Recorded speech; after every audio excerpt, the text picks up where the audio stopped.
Aku pernah mengira bahwa cinta itu abadi, tak tergoyahkan oleh apapun di dunia ini, sampai hari itu tiba dan menghancurkan segalanya. Namaku Ardi, seorang desainer grafis biasa di Jakarta yang pindah ke Bali untuk mencari ketenangan. Disinilah aku bertemu Rea, pria yang membuat hatiku berdegup tak karuan sejak pandangan pertama. Itu terjadi 2 tahun lalu, di sebuah kai kecil di Ubud, saat hujan deras mengguyur pulau ini seperti air mata langit yang tak henti. Aku sedang duduk sendirian, menyeruput kopi luwak sambil mengedit desain di laptop, ketika Rea masuk dengan basah kuyup. Dia menggigil, tapi senyumnya hangat, seperti sinar matahari yang menyusup di balik awan mendung. Boleh numpang duduk? Hujannya gila banget, katanya sambil tertawa ringan. Suaranya lembut, dengan aksen Jawa yang halus. Aku mengangguk, dan dari situlah semuanya dimulai. Rea bekerja sebagai autographer relance, sering berkelana ke pantai-pantai tersembunyi di Bali untuk menangkap momen sunrise yang memukau. Kami cepat akrab. Malam itu, setelah hujan reda, dia mengajakku jalan-jalan ke sawah terasering yang masih berkilauan embun. Kami berbicara panjang lebar tentang mimpi, tentang keluarga yang tak pernah mengerti kami, tentang rasa takut yang selalu mengintai di masyarakat yang masih memandang sebelah mata pada cinta seperti milik kami. Beberapa minggu kemudian, kami resmi bersama. Rea pindah ke apartemen kecilku di Seminyak. Kami bahagia, benar-benar bahagia. Pagi-pagi kami bangun untuk jogging di pantai Kuta, tangan bergandengan meski harus hati-hati agar tak terlalu mencolok. Siang hari, kami bekerja dari rumah, saling menggoda dengan candaan kecil. Malam, kami memasak nasi goreng bersama sambil mendengarkan lagu-lagu lama dari Spotify. Yang membuat segalanya lebih indah adalah Milo, anjing Golden Retriever yang kami adopsi dari shelter di Denpasar. Milo datang ke hidup kami seperti anugerah. Rea yang pertama kali melihatnya di media sosial shelter itu. Lihat ini, Di. Dia lucu banget, matanya kayak lagi minta pulang sama kita, katanya sambil menunjukkan Otto. Kami langsung ke sana keesokan harinya. Milo kecil, gemuk, dan langsung melompat ke pangkuan Rea. Sejak itu, Milo menjadi bagian dari keluarga kami. Kami bertiga sering berjalan-jalan di pantai Canggu, Milo berlari mengejar ombak, sementara aku dan Rea duduk di pasir, saling bersandar, menonton matahari terbenam yang jingga memukau. Cinta kami terasa sempurna. Rea sering bilang, kamu satu-satunya yang bikin aku merasa utuh, Di. Aku percaya itu. Kami merencanakan masa depan, mungkin pindah ke rumah kecil di pinggir sawah, membuka galeri oto bersama, membesarkan Milo dan mungkin adopsi anak anjing lagi. Di Bali, meski masih ada bisik-bisik dari tetangga atau keluarga yang tak pernah benar-benar menerima, kami merasa aman di dunia kecil kami sendiri. Tapi semuanya berubah ketika Rea mulai sering memainkan ponselnya. Awalnya aku tak curiga. Dia bilang sedang editing oto atau chatting dengan klien. Tapi lambat laun, aku melihat dia tersenyum sendiri saat scroll TikTok. Ada apa, tanyaku suatu malam. Dia hanya geleng kepala, gak ada, cuma ide lucu. Aku biarkan karena aku percaya padanya. Hingga suatu hari, aku pulang lebih awal dari meeting di Ubud. Apartemen sepi, tapi aku mendengar suara Rea dari kamar. Dia sedang call dengan seseorang. Aku mengintip dari celah pintu. Wajahnya berbinar-binar, tertawa lepas seperti dulu saat bersamaku. Kamu cantik banget di video itu, katanya. Hatiku langsung dingin. Cantik? Siapa? Malam itu setelah dia tidur, aku diam-diam buka ponselnya. Notifikasi TikTok penuh. Ada seorang gadis, namanya Lila, akunnya penuh dan calenge dan ideo lip sync yang viral. Rea komentar di hampir setiap ideonya, hati, api, pujian-pujian yang dulu dia berikan padaku. Mereka sudah teman berbulan-bulan. Chat terakhir, aku kangen banget sama kamu, kapan ke Bali? Aku tak bisa tidur malam itu. Milo meringkuk di sampingku seolah tahu ada yang salah. Pagi harinya aku konfrontasi Rea. Siapa Lila? Tanyaku datar. Wajahnya pucat. Dia tak menyangkal. Dia cuma teman online di. Awalnya cuma komentar biasa, tapi lama-lama kita ngobrol. Dia beda, dia bikin aku merasa normal. Normal. Kata itu menusuk seperti pisau. Normal artinya apa, A? Artinya bersama aku nggak normal. Suaraku bergetar. Rea menunduk. Aku capek sembunyi-sembunyi di. Keluargaku terus desak nikah, masyarakat di sekitar kita. Aku takut. Lila, dia perempuan, mungkin dengan dia aku bisa hidup tanpa takut. Aku terdiam. Air mata mengalir tanpa suara. Rea memelukku, tapi pelukannya terasa dingin. Aku masih sayang kamu, tapi aku harus coba ini. Ma. Dia pergi sore itu membawa barang-barangnya. Milo menyalak pilu saat Rea mencium kepalanya untuk terakhir kali. Sendirian di apartemen yang tiba-tiba terasa kosong, aku menatap laut dari balkon. Bali yang dulu romantis kini terasa menyakitkan. Hari-hari setelah Rea pergi terasa seperti mimpi buruk yang tak kunjung usai. Aku berhenti makan dengan benar, hanya Milo yang memaksaku bangun setiap pagi dengan menjilat wajahku. Aku bekerja dari rumah, tapi desain-desainku kacau, warna-warna gelap mendominasi. Teman-teman di Jakarta menelepon, tapi aku tak sanggup cerita. Aku baik-baik saja, bohongku. Rea pindah ke Jakarta, katanya untuk dekat dengan Lila. Mereka bertemu langsung tak lama setelah dia pergi. Aku tahu dari media sosialnya yang tiba-tiba penuh foto bersama gadis itu, makan di mal, jalan di Ancol, senyum bahagia yang dulu milikku. Aku unfollow dia, tapi rasa sakit tetap menggerogoti. Yang aneh, setiap hari, tanpa kecuali, Rea mengirim pesan, "Oto Milo dong, di." Kangen dia. Awalnya aku abaikan. Tapi Milo memang terlihat murung tanpa Rea. Anjing itu sering duduk di depan pintu menunggu seseorang yang tak kembali. Akhirnya aku kirim Oto Milo sedang tidur di kasur kami yang dulu. Lucu banget. Makasih ya, balasnya cepat. Besoknya lagi, Milo gimana hari ini? Aku kirim lagi. Begitu terus.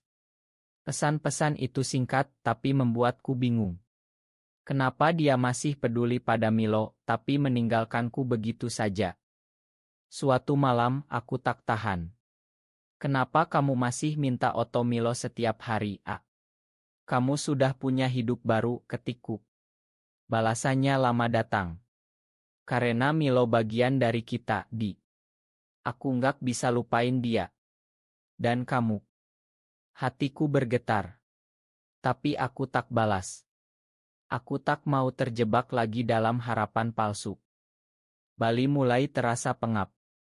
Aku sering mengajak Milo ke pantai Jimbaran, duduk sendirian sambil menonton api unggun dari warung makan. Ombak bergulung tapi tak mampu membersihkan luka di dada.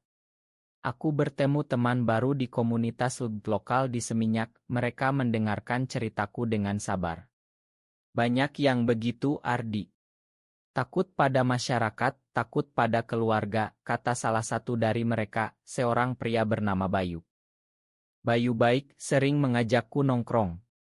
Dia tak memaksa apa-apa, hanya mendampingi. Tapi setiap kali dia tersenyum, aku teringat Rea. Aku belum siap. Beberapa bulan berlalu. Rea dan Lila semakin serius, katanya dari teman mutual. Mereka liburan ke Bandung bersama.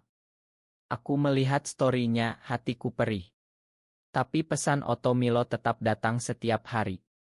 Kadang disertai cerita kecil, hari ini aku lagi syuting di Jakarta, capek banget. Milo pasti lagi main di pantai ya. Aku mulai balas lebih panjang. Cerita tentang Milo yang sakit ringan atau saat dia mengejar kupu-kupu di taman. Rea selalu respons cepat, seperti dulu. Jaga dia baik-baik ya, Di. Suatu hari, hujan deras lagi seperti saat kami bertemu. Aku duduk di kai yang sama di Ubud. Milo di sampingku. Ponsel bergetar, "Oto Milo dong." Aku kirim Oto kami berdua. "Kalian berdua lucu banget," balasnya. Aku tak tahan lagi. "Ah, ini apa artinya? Kamu tinggalkan aku untuk Lila, tapi masih begini setiap hari." Balasannya, "Aku nggak tahu, Di. Aku bahagia dengan Lila, tapi setiap hari aku kangen Milo. Dan memori kita." Memori. Hanya memori. Aku menangis di kai itu, Milo menjilat air mataku. Aku memutuskan untuk blokir dia. Tak ada lagi pesan. Tapi 2 hari kemudian dia telepon dari nomor baru. "Di, Ma. Aku cuma mau tahu Milo baik-baik saja. Kenapa kamu nggak bisa lepaskan kami?" Tanyaku dengan suara pecah. Dia diam lama. "Karena aku salah, Di. Tapi aku takut kembali." Telepon itu terputus. Aku menatap hujan di luar jendela, Bali yang basah seperti hatiku. Waktu berlalu, tapi luka tak benar-benar sembuh. Aku mulai terbiasa dengan rutinitas baru, bangun pagi, ajak Milo jalan, kerja, tidur. Bayu semakin sering datang, membawa makanan atau sekadar menemani. "Kamu kuat, Ardi," katanya suatu malam saat kami duduk di balkon. Aku tersenyum tipis. "Belum, Bay. Masih sering teringat dia." Rea tak lagi menghubungi setelah telepon itu. Mungkin dia sadar telah menyakiti terlalu dalam. Aku dengar dari teman, hubungannya dengan Lila mulai goyah. Lila ingin serius, tapi Rea sering murung. Suatu hari, tanpa diduga, Rea muncul di depan apartemenku. Wajahnya kurus, matanya merah. Milo langsung berlari ke arahnya, menjilat gila-gilaan. Rea berlutut, memeluk Milo erat. "Aku kangen banget sama dia," katanya lirih. Aku berdiri di ambang pintu, tak tahu harus marah atau kasihan. "Ngapain kamu kesini, A?" Dia bangun, tatapannya penuh penyesalan. "Aku putus sama Lila. Aku nggak bisa bohong lagi pada diriku sendiri." Hatiku berdegup kencang. "Terus, kamu mau balik karena gagal di sana?" "Bukan." Aku sadar, Di. Saat bersama Lila, aku bahagia di luar, tapi dalam hati kosong. Setiap hari aku mikirin Milo, mikirin kita. Aku takut pada dunia luar, tapi lebih takut kehilangan kamu selamanya. Aku menangis. Kami berpelukan di depan pintu, Milo di antara kami. Malam itu, kami bicara panjang. Rea cerita bagaimana tekanan keluarga membuatnya lari ke Lila, bagaimana dia mencoba normal tapi gagal total. Aku bodoh, Di. Main aku. Aku makan tapi tak langsung balik. Kami mulai dari awal, pelan-pelan. Rea pindah kembali ke Bali, tapi kami tak langsung tinggal bersama. Kami date lagi, seperti dulu. Tapi konflik datang lagi. Keluarga Rea tahu dia balik ke Bali, mendesaknya nikah dengan perempuan. "Kamu mau malu-maluin keluarga terus," kata ibunya di telepon. Rea stres. Kami bertengkar hebat suatu malam di Pantai Sanur. Aku nggak kuat lagi sembunyi, A. "Kalau kamu nggak bisa terima diri sendiri, kita nggak akan pernah bahagia." Dia menangis. Aku coba, Di. Tapi susah. Keesokan harinya, Rea hilang. Ponsel mati. Aku panik, cari kemana-mana. Milo ikut mencari, seolah tahu. 3 hari kemudian dia kembali. Aku ke Jakarta, ketemu keluarga. Aku bilang semuanya. Dan mereka marah besar. Ibuku nangis, ayahku diam saja. Tapi aku bilang, ini hidupku. Aku pilih kamu. Aku peluk dia erat. Kami menangis bersama. Tapi masyarakat tak semudah itu. Ada tetangga yang bisik-bisik, ada komentar di media sosial saat foto kami bertiga dengan Milo viral di akun lokal. Rea sempat down lagi. Aku yang kuatkan dia. Kita punya satu sama lain dan Milo.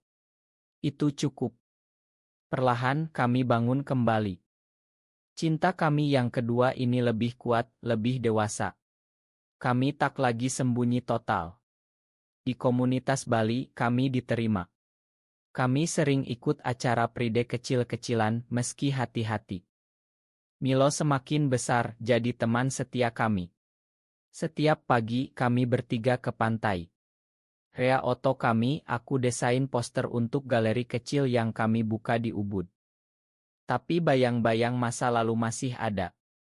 Lila pernah hubungi Rea lagi, minta maaf dan bilang menyesal. Rea tunjukkan pesannya padaku. Aku sudah bilang, aku bahagia sekarang.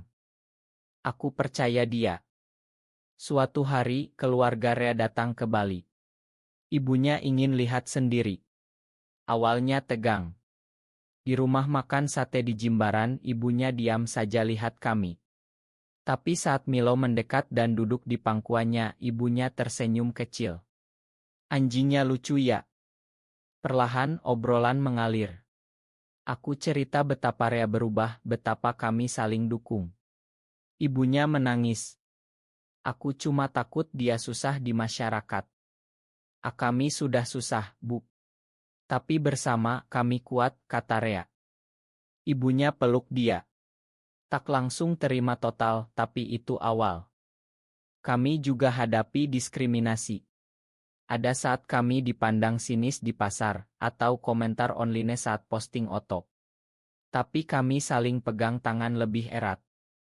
Rea sering bilang, aku nggak akan tinggalkan kamu lagi, Di. Pernah sekali, cukup. Aku percaya. Kami rencanakan masa depan lagi, mungkin chill partnership di luar negeri, atau cukup hidup bahagia di Bali.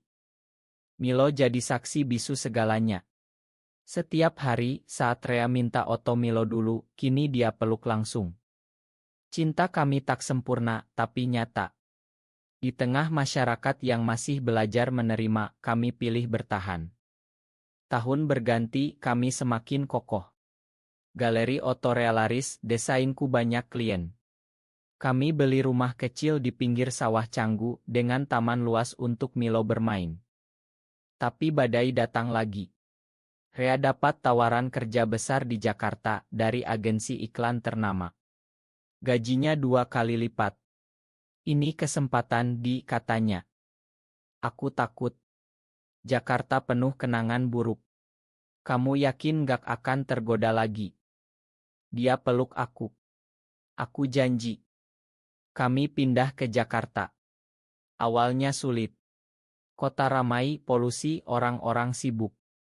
Tapi kami cari apartemen di Menteng dekat taman untuk Milo.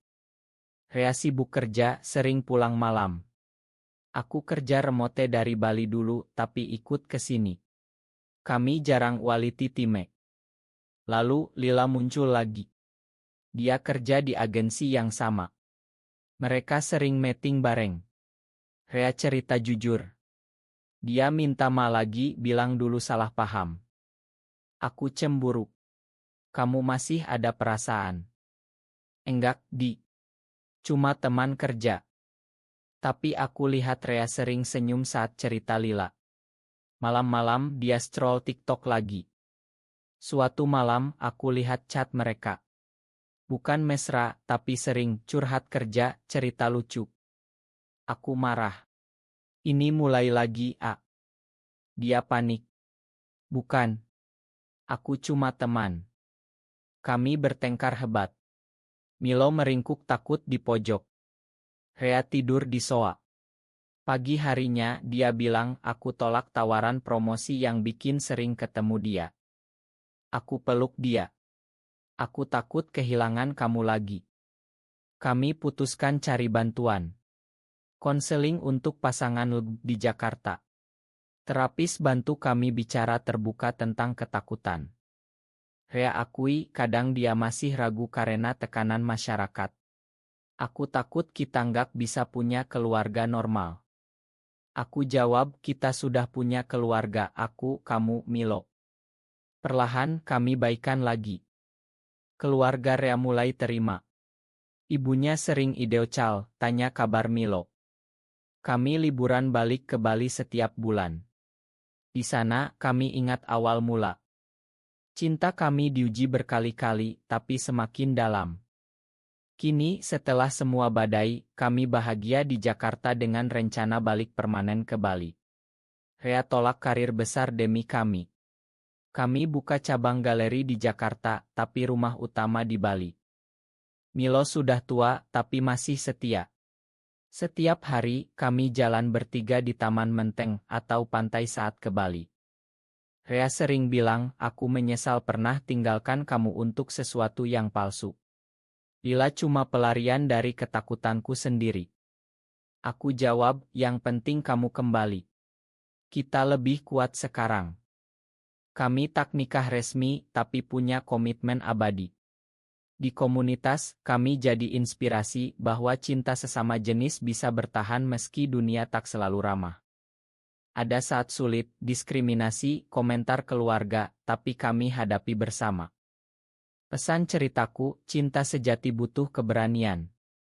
Tak hanya menerima pasangan, tapi menerima diri sendiri di tengah masyarakat yang masih belajar. Rea tinggalkan aku untuk gadis di TikTok karena takut. Tapi dia kembali karena sadar, cinta kami lebih besar dari ketakutan itu. Setiap hari, dia tak lagi minta oto Milo karena dia peluk langsung. Dan peluk aku lebih erat. Di Bali atau Jakarta, kami punya rumah di hati satu sama lain. Cinta kami, meski diuji pengkhianatan, ketakutan, dan masyarakat, akhirnya menang. Personalia humanis, karena kami belajar memakan, bertahan, dan tumbuh. Milo tidur di antara kami malam ini seperti dulu. Semuanya kembali lebih indah. Akhirnya, kami bahagia.